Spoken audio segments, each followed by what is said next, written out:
Kumusta na kayo mga kalaki twins? So gusto ko lang i-share ang story na ito tungkol sa mga Pasiberry natin. Katulad nila Kazu, Ayumi, Kazuo at mga iba pang Pasiberry.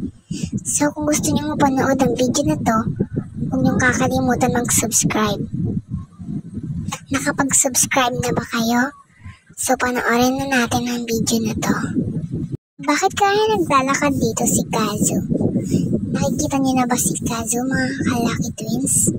Ayan siya, naglalakad siya dito. At kung makikita niyo ang mata niya ay nakapikit.